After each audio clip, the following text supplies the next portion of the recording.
Welcome to part two of our conversation with Julian Chender. Let's jump back right into it.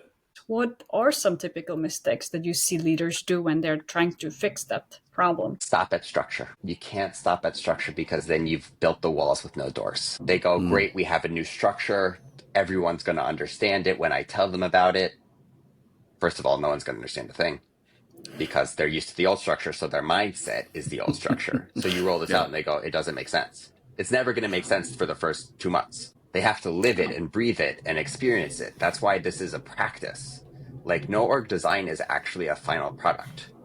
I always on my chart of org design steps, the final one is ongoing refinement, which is your external environment, your internal environment are all going to change the day I step out of the day our contract closes. It's going to keep changing. Yeah.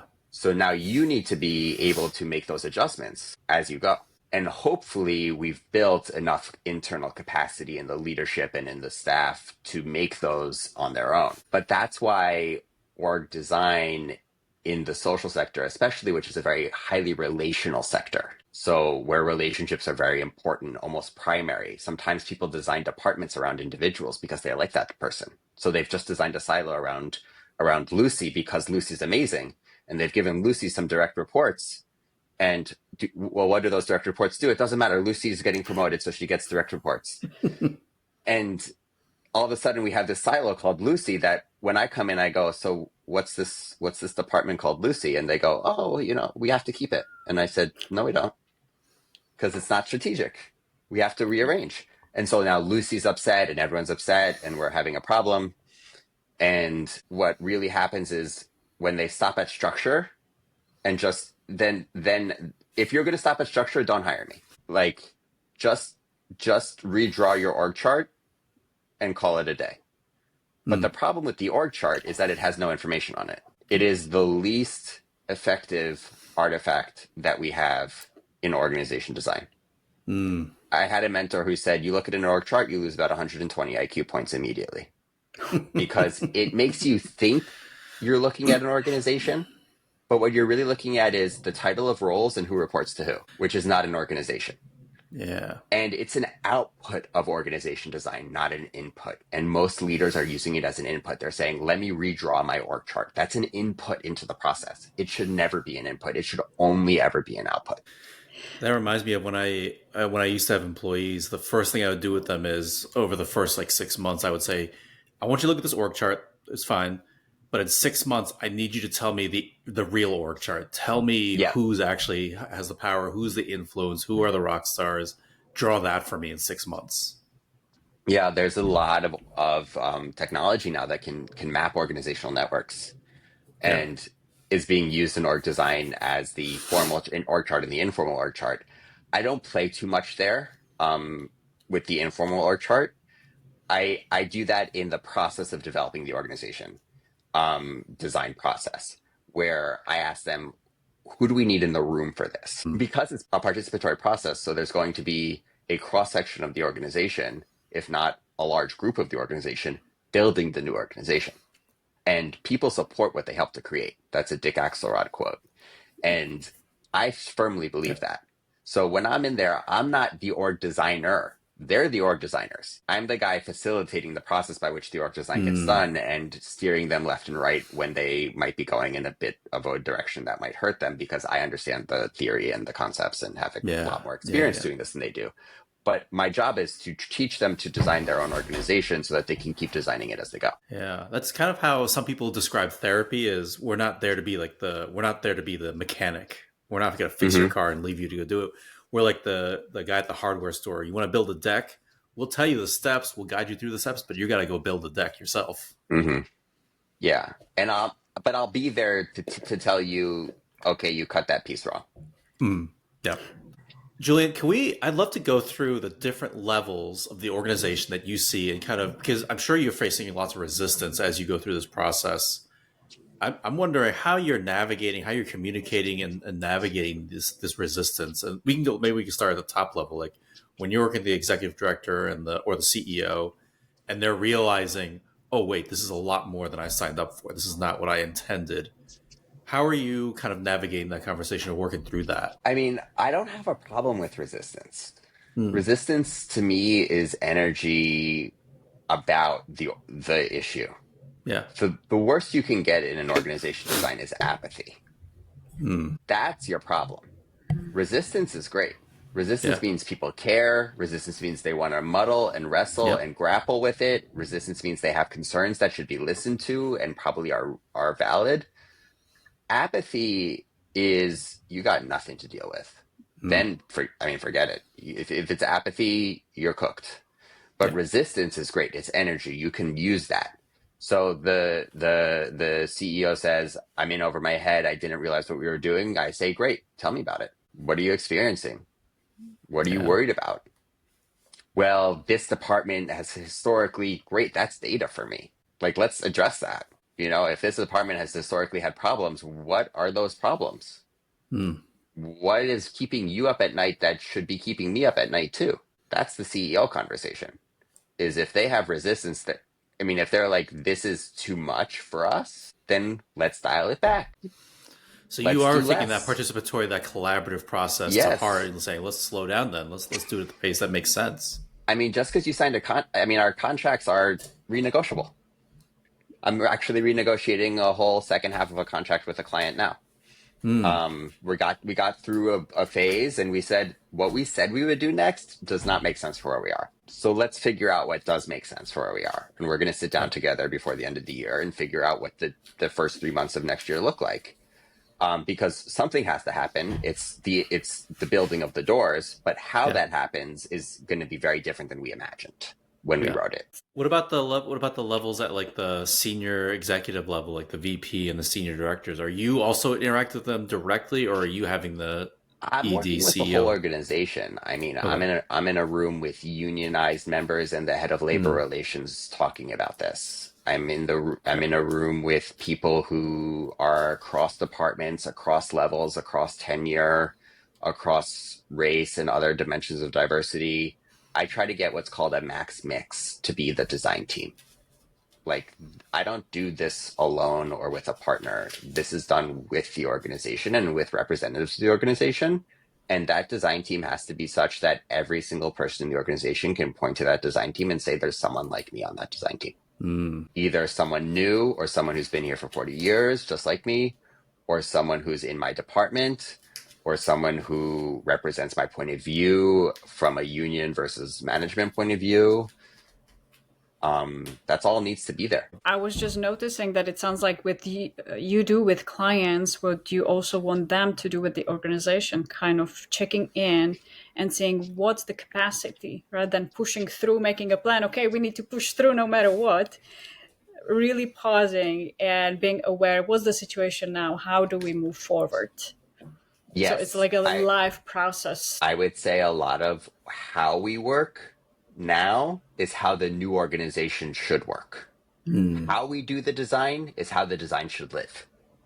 So there's a meta version of the process laid on top of the design itself. How easy or difficult do you find for leaders to grasp that concept? Like after you start pointing it out, like this is how it should go. They see it when they start getting results. So and so Okay. came up to me and said something that they didn't usually, like, pointed out something good, and they're always negative. Mm, Okay, well, what'd you make of that? Let's talk about that. All of a sudden, I'm getting these reports that I never got before. Why is that happening? Well, let's mm, look at what we've done. The real issue is because it's a decision process, there are decisions to be made at every phase that mm, implicate decisions in the next phase. Where it becomes difficult for leaders and the organization is when they don't make decisions, like just simply won't make a decision.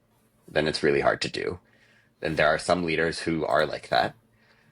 But B, what happens more is they've made a decision here. And then by the time they get 3 steps later, that decision doesn't seem to make sense anymore. mm. And so we have to go back, and what was taken as gospel, which was never meant as gospel, has to be renegotiated.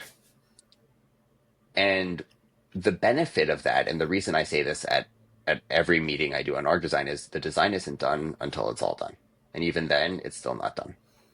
but no decision is final until all decisions are final for this section of it, for this design, because everything is dependent on everything else. So if you build the silos and you find out that you can't make the doors the way you want to make the doors, you might reconsider the silos, but you're halfway through making doors by the time you get there. So you might have a step back. So the idea that this is a linear thing we can ram through the organization is completely false. And that's where I think ideas like people's timelines. Everyone loves 3 months for a full reorg. And I say it's possible if your organization is able to do that. Yeah, what right. I often tell people when they ask how long it takes is it takes as long as it takes, because it depends on you. It depends on your organization. It depends on what we discover in the assessment. It depends on what you're dealing with. And they ask me for a timeline. I'm like, let's scope for this much time for now and say we'll do it. And, if we run into snags along the way, which we will, we'll renegotiate. And that's why the contracts are all written in recarvable stone, I would say. Like, I'm a stickler for contracts because that actually helps to formalize the work and formalize the agreement and formalize the effort. But if we collectively agree that the next step is not the right step, we're going to make an adjustment. And so I see the leadership of the organization as a partner in this process often. And I keep having to remind them sometimes that they're also partners in this process. It's not just me coming in and doing something with them and they get to be the ride along, the passenger princess. I just learned that phrase recently. My wife told me I was the passenger princess. Well, you don't like to drive? No, I mean in life. But what happens is there are no passengers in any org design. We're all drivers. We're all driving something in the organization. Even the janitor is driving something. So everybody is responsible.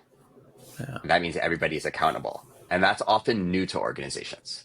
That's not how they've usually operated with that level of accountability and responsibility. What's your approach to holding people accountable? Like the people who say they're on board, but they don't actually follow through or commit and actually do what they're going to do. I mean, you just keep saying, okay, so what does that do to the process? What is the impact? Like you become the mirror for their behavior. I learned very recently that scolding a client is not going to get me anywhere. And just because I think it should be done a certain way doesn't mean they're going to do it that way. Or just because we agreed that they would do it doesn't mean they're going to follow through. Yeah. And frankly, that's completely out of my control. So why do I have to have a horse in the race? If they didn't do it, we're a week behind. And now let's talk about how we're going to get it done. When you mentioned week behind, that reminds me of a lot of leaders are already overwhelmed without making additional reorg changes and restructuring. But let's say they get through that, they finish the process.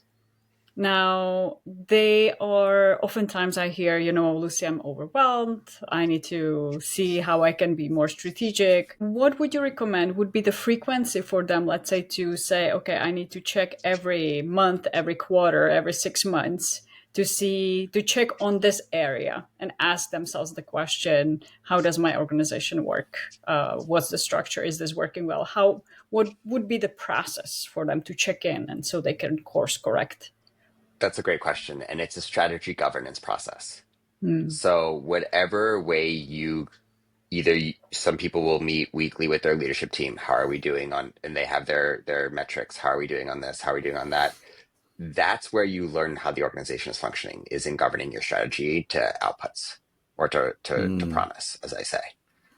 And it's, again, if you're not meeting your promise, what's the problem? So if you have no read on your promise and what it's doing in the world, you have no visibility into your organization either, because your organization is developed to deliver on a promise. So that data comes back and says, we're delivering, great. What's working well? What can we celebrate? What can we build up? Can we do more of? That's not working, great. Where's the roadblock? Where's the logjam? How can we flip it through? But I would say there should be a quarterly review of the organization. Rupert Morrison has a concept of organization planning and analysis. So there's financial planning and analysis as a function in most corporations. Yeah. And he has made a strong case for organization planning analysis as a living function, that it's constantly being monitored, it's constantly being adjusted, it's constantly being reforecasted in terms of hiring and staffing and all these things. So, I mean, anything from a quarterly business review to organization planning analysis department is a great way to keep a pulse check on the organization. When you need a seismic shift, like when we're going to go from product to geography, or if we're going to add geography to product, or if we're going to actually go back to being functional, that's in the external environment. And that will be dictated by your strategic response to the external environment. So if your strategy is no longer in relationship to the external environment, then it's time to think about what is the organization that's going to deliver on the new strategy. Because frankly, design is to deliver on the strategy, to deliver on the promise. And so as long as that strategy and that promise is living, the design is fine. You might tweak it here and there. You know, you might build a few extra doors because we need a few more cross-functional teams. Great, do it. That's the ongoing progressioning of the organization that I leave clients with as their homework for the remainder of time that they're there. Yeah. It's incredible because it's a gut check for, I think, for a lot of social impact organizations, because what you're saying is you can't just fly by the seat of your pants and assume things are going okay. You have to be intentional about ongoing checking and tracking, and being intentional about what structures you're trying to set, as opposed to thinking everything's going to work out by itself. Right. And I think adding to that, the loudest voices aren't always the correct voices. Yeah. Julian, let's imagine somebody skipped the entire first episode for whatever reason. They're like, I only want to listen to part 2 of this podcast for whatever reason. Okay. And they also fast forwarded this entire episode until this exact moment. What are the 1 to 2 big takeaways you would hope that person has from listening to you? I think one is that silo is not a dirty word. Silo is necessary. Yeah. It's the load-bearing wall, it's the column, it's the structure, it's the vertical structure. The second is, how do we work across silos and make the organization's work flow, is where things live or die in an organization design. So your silos could be right or wrong, but even if with the right silos and not enough cross-functional or not functional, but cross-organizational systems and processes and ways of working, your silos are going to create the thing we all call silos, which is information hoarding or a lack of information sharing. That's great. I thought of another question. I'm going to ask you a bonus question. Okay. What do you think about the trend over the past, like, maybe 10, 15 years to have like a flat organizational hierarchy? What do you think about that trend? I also don't think hierarchy is a bad word. Yeah. I think there's natural hierarchies. If you think of a forest, there are things that grow low and things that grow high, and it's an ecosystem. And I often look at organizations as living ecosystems, and within a lot of living ecosystems, there are hierarchies. If you look at an ant colony, there are hierarchies. If you look at a bee colony, there are hierarchies. It's a lot of found in nature. And flat organizations actually take more time and energy to govern and run than hierarchies do. And the idea that I run into in the social justice world is that hierarchy is a kind of white supremacist point of view. And I go back and I say, let's look at imperial ancient Japan. Let's look at imperial ancient China. Let's look at ancient India. Let's look at the Persian Empire.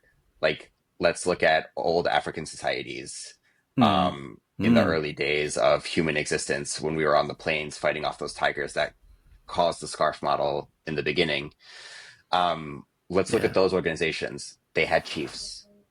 They had leaders. They had, you know, like King Arthur, the biggest legend of England, is a king, a table of knights. It's a feudal system. I mean, it's a feudal system. I'm not saying we should reimagine the feudal system, but hierarchy is so ingrained in Western and Eastern culture that it is actually a fundamental human trait and a fundamental natural trait against which we can organize ourselves. And that's what we're trying to do. Yeah. I love that. Do you ever have people the people that are like, no, this is white supremacy? Do you still have people that, even when you use those examples, even nature examples, they're like, no, it's still not good. We still don't want that. Sure. And I'm not the designer for them because I don't want to run holacracy. I don't want to run Yeah. teal organizations. Like that's not how I'm first. That's not where I'm trained. That's not where I'm first. And it Okay. also, I mean, you're going to spend half your day running the organization rather than doing the work on Yeah. those. So you're going to spend half of your time managing your relationships much more difficultly than you would in a hierarchy. And for some people, that's worth it. And for some organizations, that's worth it. And great, Hmm. but that's not the design I do. So speaking of that, let's say somebody's listening to this and like, I got to work with Julian. I gotta fix my organization. I'm up with like trying to spend too much of my time doing this. How can the people get in touch with you to learn more about you and talk to you about this stuff? Yeah, great. So my business is called 11A Collaborative, and that's named after my grandmother's apartment number, 11A. Nice. She was a big inspiration in my life. I have 11acollaborative.com, which has an insights page with all the podcasts, lots of articles. This podcast will go on there. And you Nice. can get to know me that way. You can also follow me on LinkedIn. I post rather regularly, as Chris mentioned. And yeah, I will be at the Organization Design Forum conference in April in Pittsburgh at the end of the month. Nice. And that's where all the org design people go and hang out. So if you're interested in org design and just want to learn, that's a great place to go. What Oh, size yeah. of the organizations are you usually working with? So I've worked with anywhere from an organization that's growing rapidly from 8 to 50 to an organization in the social impact space that was 12,000 employees. Mm. Um, I don't find there are a lot of really big, 50,000 person social impact organizations. They usually Yeah. have a federated model with a home base and different chapters. So I would Hmm. work in the chapters or in the home base, but the organization size is kind of irrelevant. Um, it's really about the organization's energy and what they want to do. Nice. But I've worked with organizations with locations across the country. I've worked with organizations internationally. So it's a it's a Nice. it's a lot of fun stuff. Yeah. Such interesting work, I think, for sure. I think so. It's keeping me entertained. Yeah. Mm-hmm. Thank you So for Lucy, this. Lucy, tell people what you got going on. So, what keeps me entertained is not only doing our podcast, but also creating a program and this mental fitness gym for leaders, their teams, and families. Because anybody that joins our program, actually, there up to 4 family members have access to the mental fitness training program. And I'll be running different groups next year, 2026. So stay tuned, focused. If you like to know what can sabotage your organization, your leadership, the psychological aspects of that, and how to avoid being triggered, but make decisions, strategic decisions, rather than from the fear, from your smartest part of the brain, I have assessment on my website, mindfittery.com. So you're free from the sabotage. Chris, I know also you have some things going on right now.